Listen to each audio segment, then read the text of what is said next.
This next one is it's about something that we find out in the wild. You feel me? Out in the streets of America. You feel me? This next video is about. Let me just show you. Let me show you.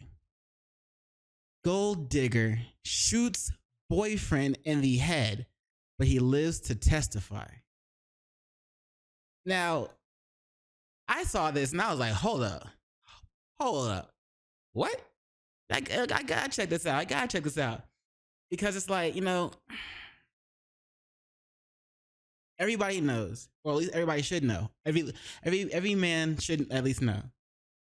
The most important thing you will do, one of the most important things you'll do in your life, is choosing a partner. So you gotta make sure you vet them out. You gotta make sure you know who they are. You gotta make sure you know what they about. You know what I'm saying? Because you choose the wrong one, and whether you were blinded by the looks or the fake personality she was able to put up, and you missed all the hints about what she's really about. In case you don't vet her properly, something like that could happen. She could leave you and take half your shit and the kids. She could try to off you. She could, you know what I'm saying? She could try to ruin they could try to ruin your life in any way, shape, or form that they can think of. So the most important thing in I guess it's anybody's life, not just a man's life, but in anybody's life, is picking a partner. But anyway, this video is by the YouTube channel Crime Case Files. As always, links to their video and their channel will be in the description below. So be sure to check them out. And yeah, let's just get into this ish. You feel me? Larissa Gaines, born in 1993 in Tampa, Florida, presented a public image far from I know it's AI and I don't really like it, but I want to hear the case. True circumstances. Through Instagram and TikTok, she portrayed a life of luxury, rooftop brunches, expensive cosmetics, and curated selfies with motivational quotes. Behind the scenes, she struggled to maintain financial stability. Her freelance makeup work was inconsistent, her East Point, Georgia apartment rent was months overdue, and she owed more than $18,000 across multiple credit cards. Malcolm Reed, born in 1980 in Decatur, Alabama, lived a very different life. After the death of his wife Yvette Reed in 2017, he devoted himself to his business, Reed's Auto Repair. By late 2022, Malcolm was financially stable, owned a 3-bedroom home in Decatur, and maintained a low online presence centered around gospel music and vintage cars. Okay. He kept a quiet, predictable routine. On November 5, 2022, Malcolm and Larissa met at a charity fundraiser in Atlanta, Georgia, organized to support local literacy programs. Larissa attended the event as a guest of a former makeup client. When her Uber canceled, Malcolm offered her a ride home. Witnesses later described their interaction as polite and natural. Over the following weeks, they continued communicating via text, gradually developing a personal connection. Their first dinner date occurred on November 19, 2022, at the Optimist restaurant in Atlanta. Financial records confirmed that Malcolm paid for the evening. Text messages recovered during the investigation revealed flirtatious and supportive exchanges. Malcolm's friends described him as excited but cautious, having not dated seriously since his wife's passing. For Larissa, however, the relationship provided much-needed financial security. In a private message obtained during the case, she told a friend, "Finally someone who handles things, no stress." Not a lot, not all, but a lot of women like to say that their man better be able to pay all her bills just in the boyfriend stage, not even in the husband stage. Like their man has to pay all of their bills while they're dating, as just seeing if they want to be together forever. So I'm wondering if that's something he did. It sounds like it is because she said finally someone who handles everything, no stress. So I'm guessing it's just like that, like he pays all of her bills, or like if she ever asks for money or something, like he just sends it. Like, bruh. That's, I mean, hey, if that's what you want to do, that's what you want to do. But I wouldn't let that shit happen to me though. No, no, no. I am not no walking ATM for these hoes. Respectfully. Before we dive deeper, let us know in the comments where you're watching from. We'd love to hear from you. And don't forget to hit that subscribe button so you never miss any of our upcoming videos. By mid-December, Larissa had effectively moved into Malcolm's home. Although no formal agreement was made, deliveries and service accounts began listing her name at his address. Trina Reed, Malcolm's sister and a social services worker, later stated that she immediately noticed behavioral changes in her brother. He began wearing designer sneakers, gold jewelry, and attending social events he previously avoided. She started changing him, bro. Man, don't change for someone, bro. Like, stay you. You know what I'm saying? Y'all gotta be able to take each other. Y'all gotta be able to love each other for who you are, not for who you made this person become. You feel me? So I think it's important to stay yourself. Larissa's social media posts showcased Malcolm as part of her upgraded lifestyle, often with captions such as "My King, My World." Financial documentation from Malcolm's bank accounts shows a rapid change in his spending patterns between December 1st and December 31st, 2022. Damn. More than $7,000 went toward luxury purchases, beauty services, and high-end restaurants, with a focus on establishments linked to Larissa's known preferences. Hell nah, bro. Prior to the relationship, Malcolm's expenditures were largely limited to home maintenance, car parts, and moderate living costs. Malcolm's accountant, who had managed his finances since 2015, flagged the change but did not initially intervene. Bro. Friends later testified that Malcolm appeared optimistic, often saying Larissa brought him joy he thought he had lost. In contrast, private messages from Larissa indicate a transactional perspective, referring to her situation as securing my future. She was securing her future, but he was thinking that she was bringing him joy. Now, did she just see him as someone that she could, just take advantage of? Like, or did she actually care for him? Because it feels like if it seems like, you know what I'm saying? She was just trying to secure her future. Like a lot of modern women talk about these days, they don't want to have to work. They want a man to pay all their bills while they just stay at home.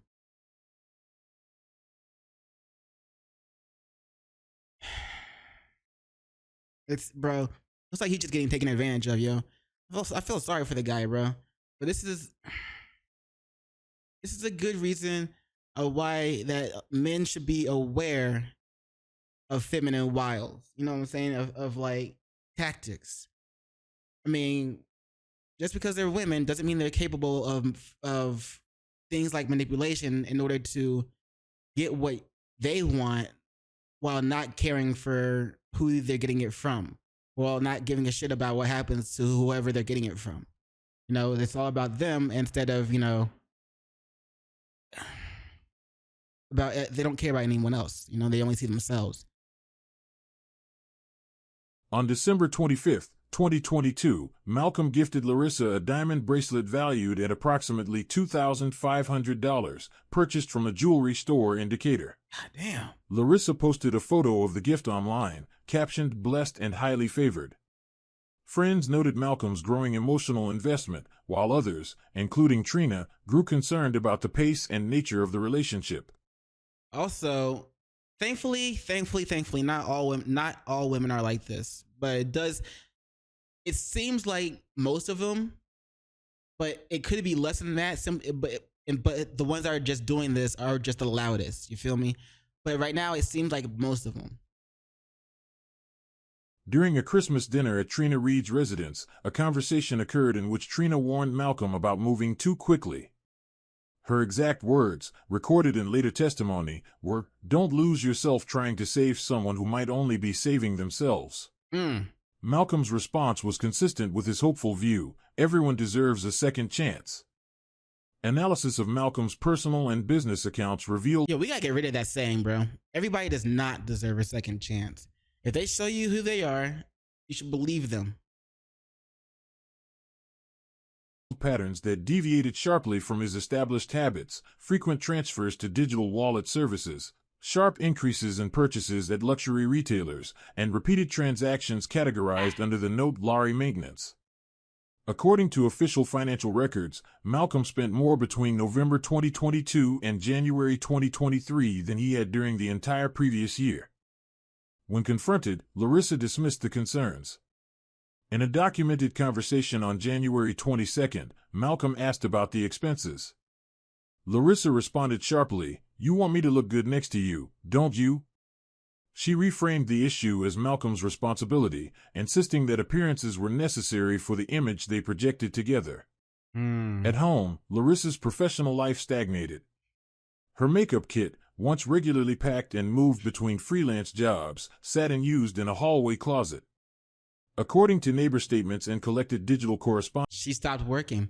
I told you, the dude started paying for all her bills, and even sending her money for everything that she wanted. So she just said, "Fuck it, I ain't gotta work no more." Finally, securing my future. Just straight using this man, bruh. It doesn't seem like she's doing anything for him. She spent most days shopping, scrolling social media, or attending daytime brunch events. Malcolm, growing uneasy, suggested budgeting or that she find steady work. Larissa accused him of being controlling and unsupportive. Of course she did. The tension escalated. Now that she's drained you dry, now that she's almost drained you dry, and now that you're actually saying, "Hey, wait, what's going on?" She's like, "Oh, you're being controlling now. Just shut up and let me keep doing this to you." Sharply on February 12, 2023. Larissa requested that Malcolm co-sign a financing agreement for a 2023 Range Rover Velar. Nah, this is different. Like, yeah, you gotta see it, bro. Like, this is different, though. Priced at over $58,000. Malcolm refused. According to messages recovered from Malcolm's phone, he expressed concerns about overextending his finances. Larissa reacted by disappearing. She left without warning, and for 3 days there was no communication. The only sign of her departure was a message written in lipstick on the bathroom mirror: "If I'm not treated like a queen, I leave the castle." She returned unannounced. So she drained him dry, and when he finally started to speak up about it, she left. Yep. There's nothing she can't continue to just take this man of his resources, because he's actually like, hey, stop. He's actually saying something about it now. And since he's actually speaking up about it, she doesn't want to deal with him, and she's gone. It's a good thing he wasn't at least married to her, bro. Announced on February. That's messed up, man. Thankfully, not all women are like this, but it seems like there's a lot of them that are like this. It seems like most of them are like this. February 14th, Valentine's Day, carrying a gift box and acting as though nothing had occurred.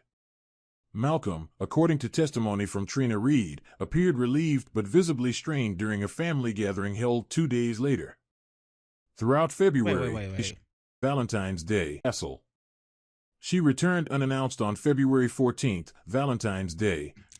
She's like, "All right, now that he knows I left, now that he knows I will leave, let me see if I can get him to give me some more of his resources.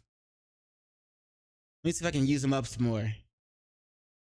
Maybe he won't say anything because I've left once, and if he says something again, I will leave this. I can threaten to leave again. And if he does take her back, then that only lets her know that yes, you can do this to him. You can use him up, threaten to leave by actually leaving for a little while, and then come back and rinse and repeat. So he shouldn't take her back, obviously. Carrying a gift box and acting as though nothing had occurred. Malcolm, according to testimony from Trina Reed, appeared relieved but visibly strained during a family gathering held 2 days later. Throughout February, Trina continued to voice concerns. A seasoned social services worker, she recognized behavioral patterns she had seen many times before: emotional manipulation paired with financial exploitation. In documented conversations later submitted during court proceedings, Trina described Larissa's behavior as indicative of a soft scam, a nonviolent, manipulative approach designed to gradually extract resources under the pretense of affection. Yo, shout out to Despite Trina. warnings, It's a good thing Trina was there. Like, yo, if she tried to warn him, yo, you gotta if you got people next to you that are trying to let you know that, hey, this person, blah blah, you better at least listen. You may think they're hating. You may think they're hating. You may think they're just upset. They wish they could be you. Like, you know what I'm saying? They mad that you got to find peace. You know what I'm saying? They mad that you seem happy from someone's because you're with someone. They may seem like they're hating, but you might want to at least listen. You might want to just listen anyway. At least keep it in the back, not in the back of your mind, but like towards the middle back, front of your mind. You feel me? Just in case. And then start looking at the signs. Start looking at it from a different perspective. Instead of looking at your girl with like heart-shaped eyes, look at her with like real eyes. Because to quote Tupac, realize, real lies. You feel me? I'll say it again. Realize, real lies. You feel me? But anyway. Oops. Malcolm remained hopeful. In text messages later presented in court, he wrote, real eyes, like real eyes, real lies, like they understand, they notice, real lies. That's what it is. To a friend, she's been through a lot. People don't always show their best sides when they're scared. His compassion left him vulnerable. The breaking point came on February 27, 2023. Malcolm's bank flagged an unusual transaction, a $6,400 transfer to a prepaid debit card registered under the name Jada Stokes. $600,000? An internal bank review determined the card had been linked to a digital profile matching an old Facebook username used by Larissa in buy-sell groups dating back to 2018. Malcolm confronted Larissa. According to his official police statement, she initially denied involvement. When presented with evidence, she accused him of not trusting her and stormed out of the house. Bro, she just helped steal $600K from this man. Hell nah. Oh, hell nah. A later search of her online accounts confirmed the connection between Larissa Gaines and the alias Jada Stokes. Investigators found old marketplace listings, messages negotiating sales, and recovery emails tied directly to Larissa's known personal accounts. In early March, Larissa's spending behavior became more erratic. Bank records show increased cash withdrawals, large purchases of designer clothing, and frequent travel between Decatur and Buckhead. Despite these red flags, Malcolm hesitated to formally end the relationship. In testimony later submitted to the court, he explained, "I still believed she could turn things around if she felt safe enough." Bro, you've heard, it's just like you can't turn a hoe into a housewife. Don't try to turn a gold digger into a housewife either. Don't. Just don't. It's not worth it. Privately, however, Malcolm began preparing for the possibility of separation. He changed account passwords, restricted digital wallet access, and scheduled consultations with a family attorney.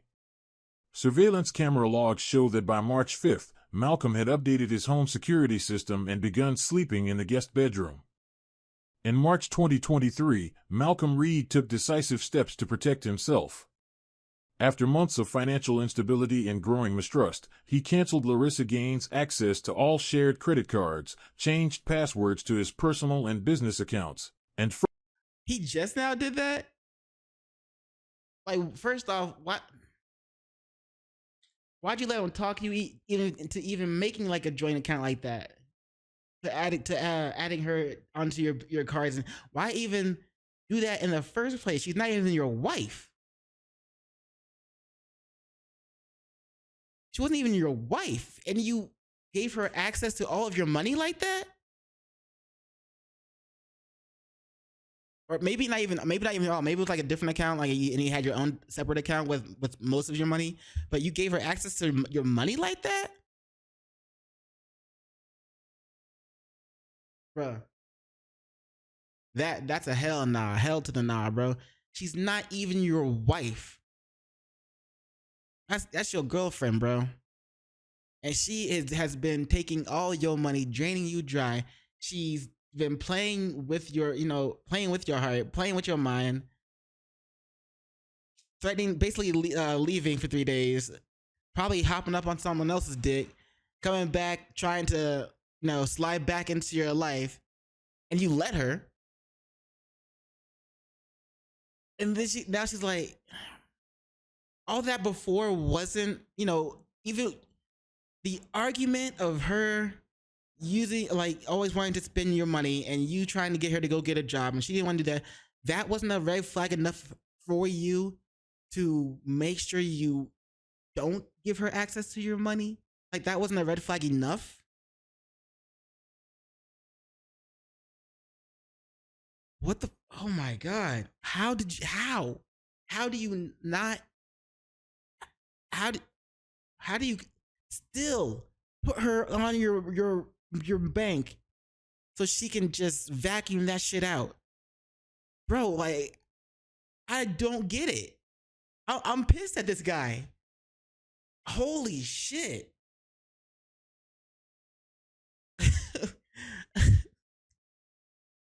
Bruh. Further upgraded his home security system.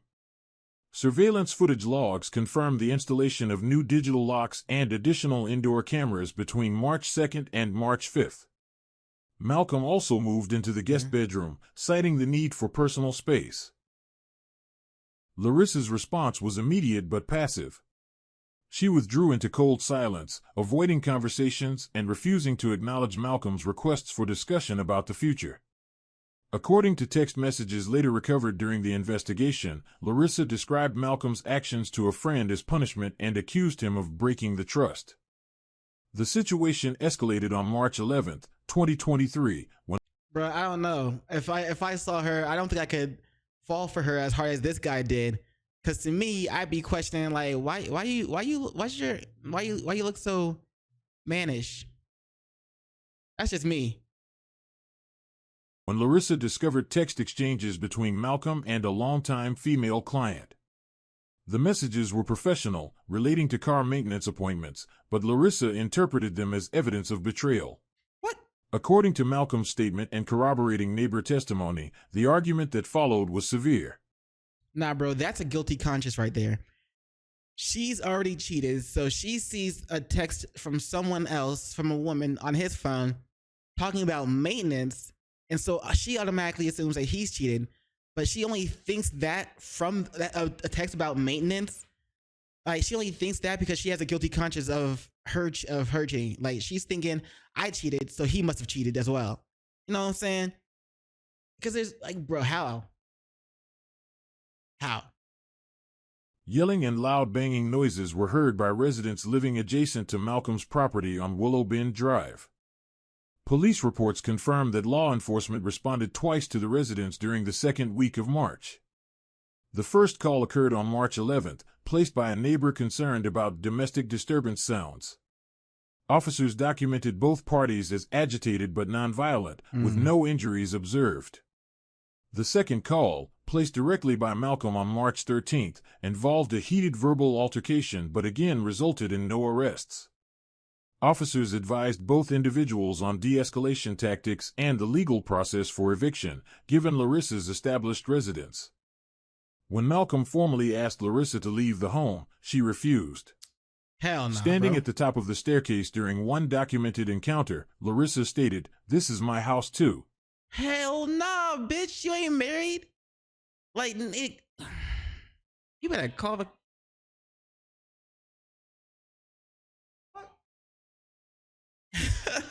my vacuum robot started talking to me. It thought I was trying to talk to it.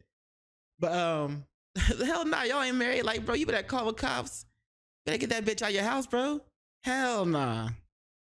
Under Georgia tenancy laws, Larissa's claim had some legal basis. Mail delivery records and subscription confirmations showed her name linked to the address, establishing informal residency rights.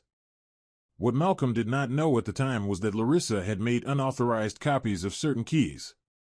Investigation into hardware store purchase logs and surveillance footage from a Decatur key duplication shop confirms that on February 15, 2023, Larissa duplicated a garage key without Malcolm's consent. Oh, hell no. A receipt retrieved during the investigation documents the purchase of 2 blank keys and cutting services under a false name. On the evening... So, if any of you out there go through anything like this, where you have someone living with you, and then, you kick them out, or, you break up and they have to leave and all that, change the locks on your doors. Change the locks on your doors. Even if it was like in an apartment complex or something like that, just be like, hey, talk to the office, be like, hey, I'm saying I had this kind of crazy girlfriend I just broke up with. I kicked her out. I kind of want to change the locks to my doors because I don't know if she made illegal duplicate copies of my keys. So, just change the locks on the doors. I'm sure that your apartment complex or whatever would be willing to work with you on that. Evening of March 21st, 2023, at 8:17 p.m., Larissa entered the garage alone. Surveillance logs from Malcolm's upgraded security system captured her standing in front of his locked tool safe for over 2 minutes, holding a small silver key.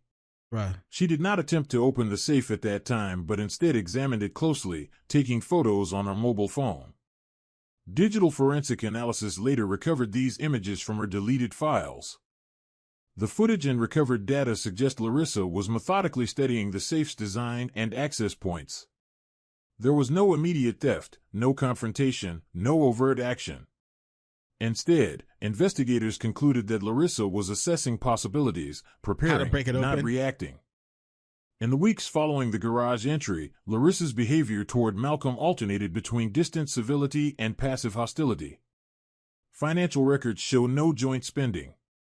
No travel occurred. Friends of Malcolm later testified that he appeared worn down and isolated, avoiding gatherings and working longer hours at the auto shop. Trying to get his money back. Privately, Larissa's communication patterns showed increasing signs of resentment. In text messages obtained from backup archives, she wrote to a friend, "He thinks he can just erase me. Watch." Other messages included phrases like, "It's my turn to win," and references to plans without specific details.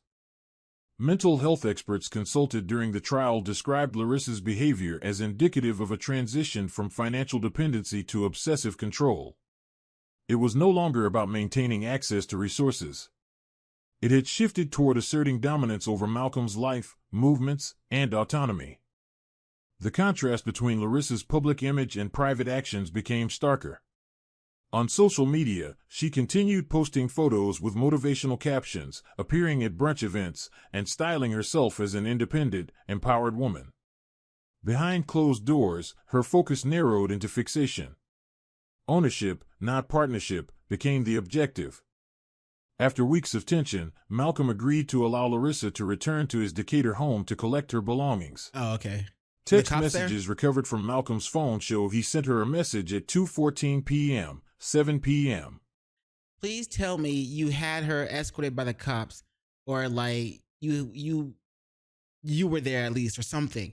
Don't just let her be like, don't just go text her and be like, hey, all right, you can go get your stuff from my house by herself or with her friends or something. You better be there and have the cops there as well. Something. Because you don't know what she's going to do. "I'll be home. Okay. Be quick." At approximately 6:57 p.m., Larissa arrived at the residence. Surveillance footage reviewed by investigators later confirmed her outfit: black leggings, sandals, and a small white purse. Also, I don't think he should have sent a text saying, "You can come through later, I'll be home then." He should have waited till he got home first, and then be like, "You can come through, I'm here now." Because if you go, "I'll be home, by this time, they might. Well, we know that she had a key, but I'm sure he wasn't thinking about that. But that gave her ample time to go back in again if she wanted to. Malcolm met her in the driveway. According to police reports and forensic video analysis, their initial interaction appeared calm. Okay. The two entered through the kitchen door. Once inside, the tone shifted. According to footage timestamps and subsequent police interviews, Larissa initiated a confrontation. She accused Malcolm of using her, claiming she had sacrificed her time and efforts only to be discarded. He was using her? Excuse me? How could he be using her when she's the one that took all of his cash, used him up, threatened to leave him, came back, used him up some more? Like, everything for her was me. And the moment he says, "Hey, what can we stop spending so much?" She's like, "Oh, you're being so controlling. Can you get a job? Oh, you're being controlling." Like, bruh. And this man still took her back. Come on, man. It's like men need to be desensitized from talking to women. Because this guy, maybe he doesn't have a lot of experience talking to women or something like that, or being around women, even beautiful ones. So he was willing to do all this. I mean, he's definitely you would say blue pilled, but like men have to find a way to get desensitized to being around and talking to women. You have to, however you can in your life, figure that shit out, because like these women be playing mind games, bro. These, not all of them, but seems like a lot of them, if not most, are just playing mind games constantly and trying to use you however they can, bro. So be careful out there. Malcolm responded by accusing her of financial exploitation, stating she had drained him emotionally and financially. The final clearly recorded sentence from Malcolm, according to the forensic transcript, was, "I'm not paying for you anymore." At 7:42 p.m., according to the official police timeline, Larissa retrieved a small pistol from her purse and shot Malcolm in the head at close range. Bro, what the fuck? The bullet entered through the left temple, consistent with ballistic and medical examiner reports. Bruh. To shoot somebody point blank in the head, you have like that's still, you know what I'm saying? It's not like you're physically, stabbing them or like physically doing it, but to shoot them in the head point blank, that you can't have any feelings for somebody when you do that, bro. Yeah, she basically kept him hostage, especially after he let her move into his house. You're right, MCM. Yeah, dude was a hostage from the jump. You're right. And it's like, oh my god, and I'm still mad that he took her back. If he'd never taken her back, he could have avoided this. But this is exactly like I was saying. Men need to find a way to be desensitized to women, because they may look all sweet and innocent, but a lot of them, if not most, are just look like that. But it's like, you know what I'm saying? You don't see the horns and the tail from the back, bro. Like, a lot of them are just they know ways to manipulate you so bad, bro. You gotta be careful out there. Again, that's not all women, thankfully, but it seems like it's either a lot, if not most. Because, or maybe they're just the ones that are the loudest that talk like that do that. And maybe it's like, maybe they're actually like a very small percentage of most of all women. But right now, they're the loudest, and it seems like they're the only ones saying anything. Malcolm fell backward, striking the tiled kitchen floor. Multiple neighbors later reported hearing a loud bang around that time.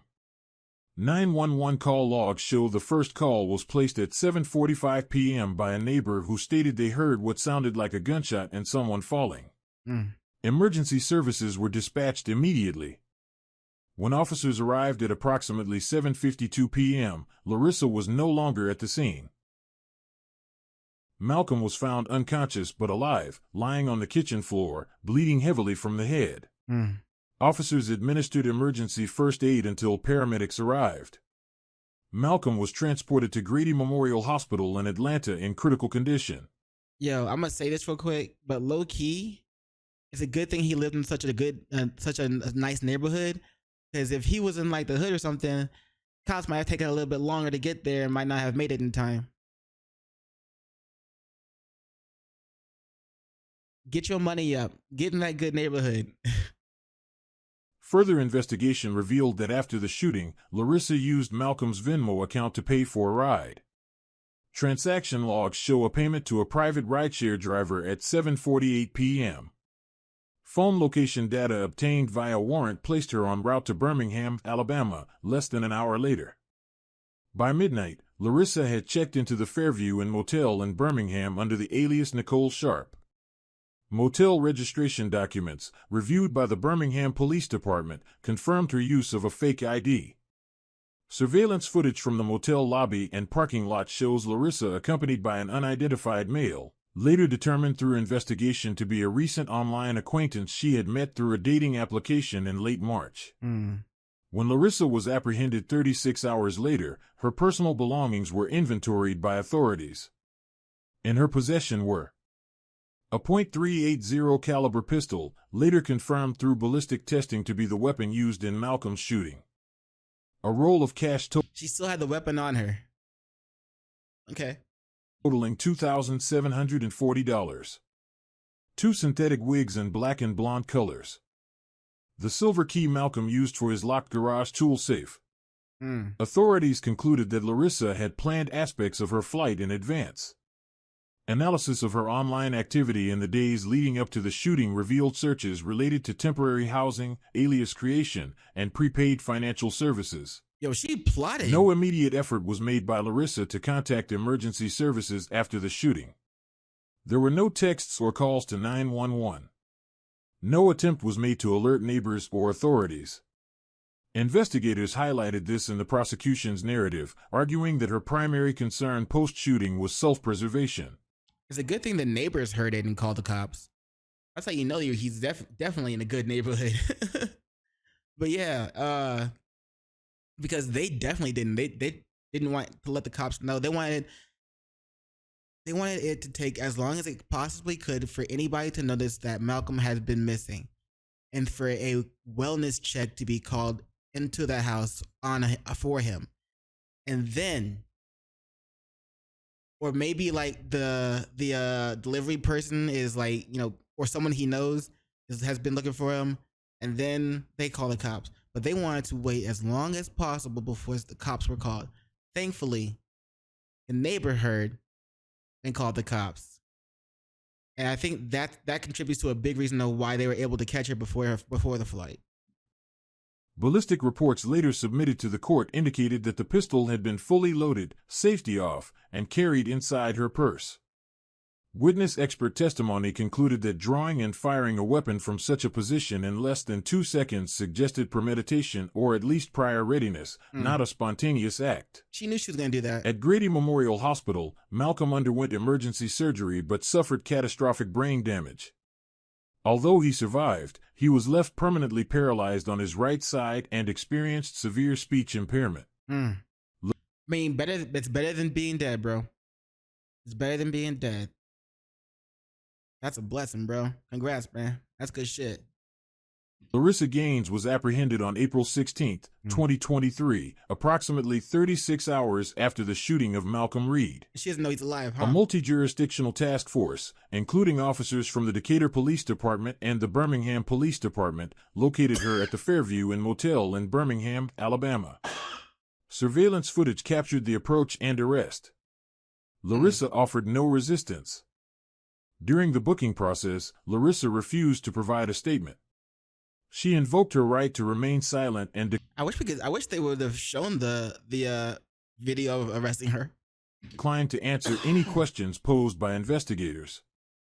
Her initial court-appointed attorney filed a notice asserting that Larissa had acted in self-defense during what was described as a volatile and emotionally abusive relationship. Excuse me. This narrative would become the foundation of her defense strategy. However, from the beginning, the state built a different case. Investigators had compiled a substantial body of evidence, including surveillance footage, financial transaction records, social media communications, and forensic reports, which portrayed the shooting not as a desperate act of self-preservation but as a deliberate, calculated decision. Larissa's trial commenced on November 6, 2023, at the DeKalb County Superior Court in Georgia. The courtroom proceedings were closely monitored by local media, given the public interest generated by the case's complex themes of financial exploitation, domestic conflict, and gender dynamics. Man, so to me, it seems like she was so set on securing her future, as she said before, that she refused to let him kick her out because then she would lose access to all of his money, obviously. But for her to, she didn't even want to try to make it up to him and and at least pretend for a few more months that she really liked him until she was able to trick him into getting married with her, and then taking half his shit in a divorce. She could have gone that route, but instead, thankfully, she decided. Oh well, thankfully, but kind of like with salt, she decided to do premeditated murder and try to just steal from this man and flee the state and act like and try to get away with it. That's she really didn't like him. She really didn't care for him at all. Like, I'm surprised she didn't care enough for him, let alone the bag. Let me not say it like that. She didn't care enough for him to at least pretend to love him in order to get married. Instead, she went the death route. I'm still surprised about that, bro. Like, but thankfully, but not, with Salt, she went that route because he obviously lived, and now she'll do time for this. Man, the more and more crimes like this happen, I feel like the more and more we could eventually get to the point where it's like fraternity fraud. It gets marked as a crime. You know what I'm saying? Like, we could, with shit like this continuing to happen, like, people are going to kind of wake up to being like, yo, women are kind of like, they're not all the angels that can't do no bad, that can't do no evil. They're not really that type of person, are they? We should probably, actually look into some of these other things that could be crimes that they do, like fraternity fraud. But anyway. Prosecution, led by Assistant District Attorney Monica Fields, presented a timeline meticulously constructed from digital and physical evidence. They introduced video footage from Malcolm's home, forensic financial logs from his personal and business accounts, and screenshots of private messages Larissa had sent to friends in the months leading up to the shooting. One such message, dated February 2023 and recovered from an encrypted messaging app, read, "He's slow but he pays. I'm stacking." Prosecutors argued that this message demonstrated Larissa's manipulative intentions and her view of Malcolm as a financial resource rather than a partner. Yep. Trina Reed, Malcolm's sister, served as a key witness for the state. During her testimony, she detailed the significant behavioral and financial changes in Malcolm's life after Larissa's arrival. She recounted warnings she had given Malcolm about Larissa's spending patterns and described the emotional strain she observed leading up to the incident. Trina's testimony was corroborated by financial experts who confirmed the sharp deviations in Malcolm's financial behavior beginning in December 2022. The lead detective assigned to the case, Detective Samuel Carter, testified that the evidence at the scene was consistent with a premeditated act. Carter described Larissa's actions following the shooting, including the use of Malcolm's Venmo account, her rapid departure, and her preparation of false identity materials, as demonstrating clear consciousness of guilt. He characterized the shooting as cold and calculated. Larissa's defense team emphasized the absence of a stable support system and portrayed her as emotionally fragile. They claimed that her sense of imminent threat justified her actions, even if the evidence did not show direct physical aggression from Malcolm at the time of the shooting. However, forensic evidence challenged this narrative. Medical reports showed no signs of a struggle at the scene. Malcolm bore no defensive wounds, and there were no indications of physical violence leading up to the shooting. Of course, she's The walking bullet and shot him. trajectory analysis showed that Malcolm had been shot at close range while facing Larissa, consistent with a targeted and deliberate act rather than a chaotic or defensive incident.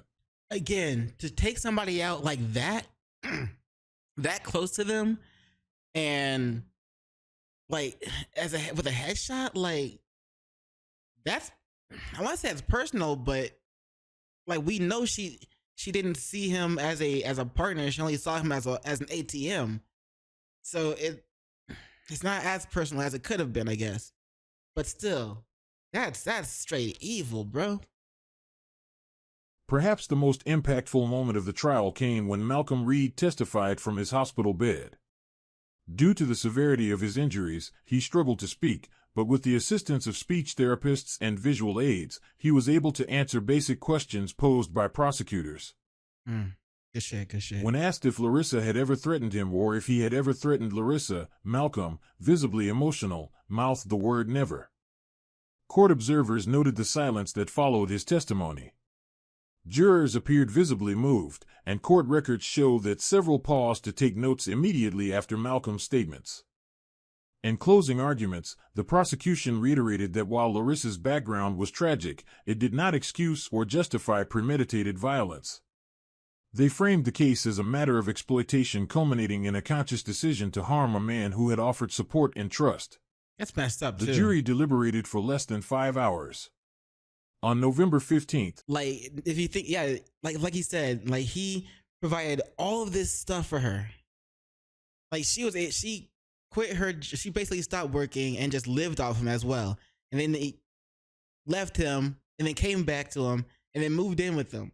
Like he provided all this stuff to her. But since she was incapable of showing gratitude, she couldn't even act like she liked him or was grateful for him or anything. She just like, this is what you're supposed to do. You're supposed to give me all this because I'm pretty or because I'm a girl. This is what you're supposed to do. And once that lifestyle for her was threatened because she couldn't even act right, she decided to kill him.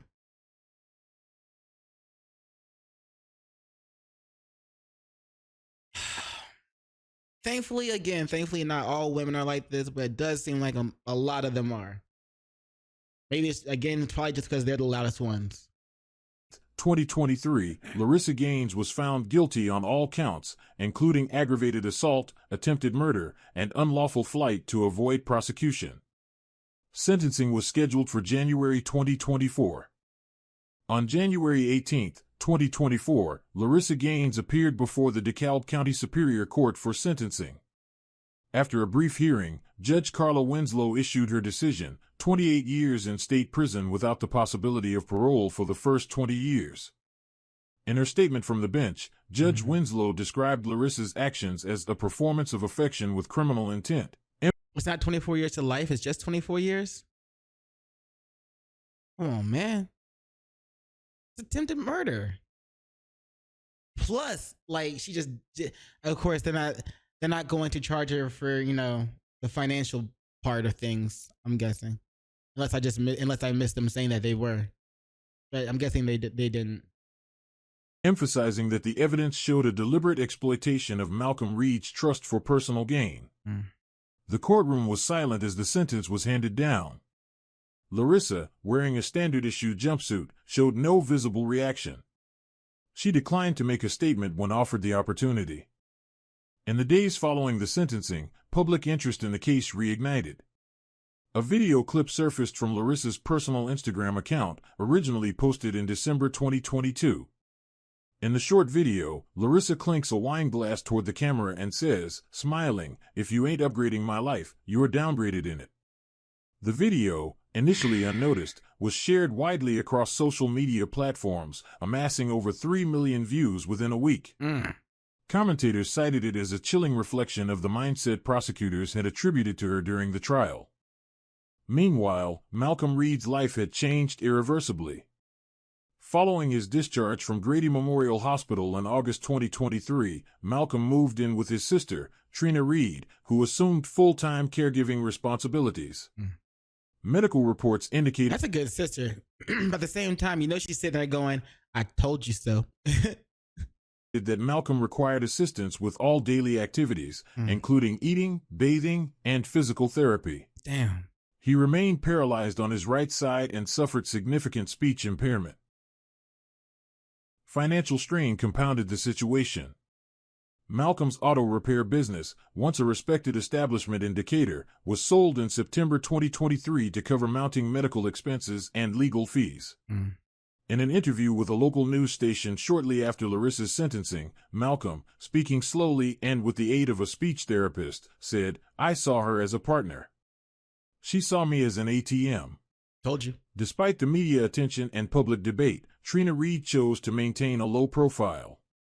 Through her attorney, she released a brief statement after the sentencing. "Our focus is on Malcolm's healing, however long that takes. Justice was served, but there are no winners in a case like this." As of early 2024, Larissa Gaines is serving her sentence at Pulaski State Prison in Hawkinsville, Georgia. She has not given any interviews or issued any public statements regarding the case. Malcolm continues to receive ongoing care, with local community organizations occasionally stepping in to provide assistance for medical expenses. Friends and former clients from his auto shop have organized small fundraising efforts to support his rehabilitation costs. Despite limited mobility and communication barriers, Malcolm reportedly remains determined to regain as much independence as possible, though medical professionals caution that full recovery is unlikely. Well, he can do it if he wants to. Like if he really gets dedicated to it, he'll get that full recovery. But it really sucks because Malcolm, like his first wife, he was divorced from the first wife. I don't know who caused the divorce or what happened in the relationship, but we do know that he had one marriage before and it ended in divorce. And then the next girl he gets, deeply involved with tries to off him, tries to unalive him. Malcolm, bro, you might have bad taste with women. Like you might have bad taste in women. You might when you get that full recovery, my guy, you need to, make sure you vet them more. Like you make sure you they ain't gonna try to harm you in any way, shape, or form. But that's the end for this video. Let me know what you guys think in the comments below. This was by Crime Case Files. This videos like this should be a lesson to everybody to make sure you know who your partner is, whether you're male or female. Make sure you know who your partner is, like their personality and everything. You don't want to be dating some chick and find out she's not right and then proceed to get married to her, and one day you wake up and she's standing over you with a knife or something because you knew she wasn't right, and that part of her really decided to show out that at that moment. So make sure you know who your partner is. Be careful. And fellas, don't let women use you as an ATM. Like I noticed the signs. Try to notice that shit early and just say no. It's not worth it, obviously. But anyway, excuse me. That's the end for this video. Hope you guys liked it. Be sure to check out Crime Case Files, and don't forget to do those 3 things that I asked you to do, that I like to ask you to do. And like, comment, and subscribe. And don't forget to hit the notification bell for more videos. Yeah. And you know what it is after that, in case I don't see you. Good morning, good afternoon, good evening, and good night. Peace, and much love to you.